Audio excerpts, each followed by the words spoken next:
ప్రియమైన భగవద్బంధువులారా, స్నేహితులారా, అందరికీ నమస్కారం. నేను 4 గంటలకి తిరుప్పావై చదవటానికి గుడికి వెళ్తుంటే ఒక సంఘటన గుర్తొచ్చింది. అది మీతో షేర్ చేసుకుంటాను. నేను ఇప్పుడే తెల్లారగట్ల లేచి వెళ్ళట్లేదు. నాకు 5వ సంవత్సరంలో ఉండగా మా అమ్మగారు దశకి సుమిత్రాదేవి గారు మా సంతానం, మేము 6గురం సంతానం, కొంతమందిని తీసుకుని ఆవిడ నదీ స్నానానికి వెళ్ళేవారు. ఒక పెద్ద బుట్టలో పళ్ళు, కాయలు అన్నీ తెచ్చుకుని, ఒత్తులు, ఒగ్గిపెట్టెలు అన్నీ పెట్టుకుని ఆవిడ పెద్ద బుట్ట పట్టుకుని మమ్మల్ని తీసుకుంటూ, కొంతమందిని ఎత్తుకుంటూ తీసుకెళ్ళేవారు నదీ స్నానానికి.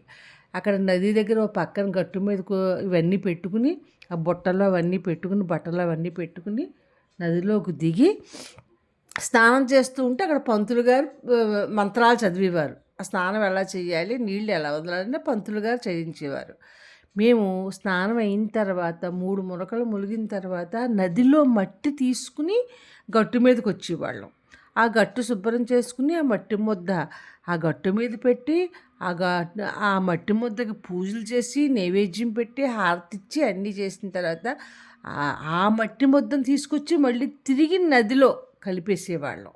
కలిపేసి నమస్కారం చేసుకుని, పంతులు గారికి కొద్దో గొప్పో దక్షిణ ఇచ్చుకుని, అక్కడ దగ్గరలో ఉన్న గుడికి వెళ్ళి ఆ గుళ్ళో దర్శనం చేసుకుని, ప్రదక్షిణం చేసుకుని వచ్చేవాళ్ళం.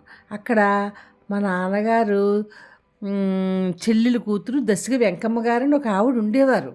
ఆవిడ పక్కన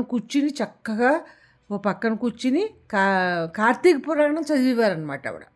ఆవిడకి ఎంతమంది భక్తులు అందరూ వచ్చి ఆవిడకి నమస్కారం చేసి, తోచిన డబ్బులు ఇచ్చి, తోచిన పండు పెట్టి అందరూ ఇళ్ళకి వెళ్ళేవాళ్ళం. సరిగ్గా 6:30 అయ్యేటప్పటికి ఇంట్లో ఉండేవాళ్ళం. అంత పొద్దుటే వెళ్ళి మేము వచ్చేవాళ్ళం.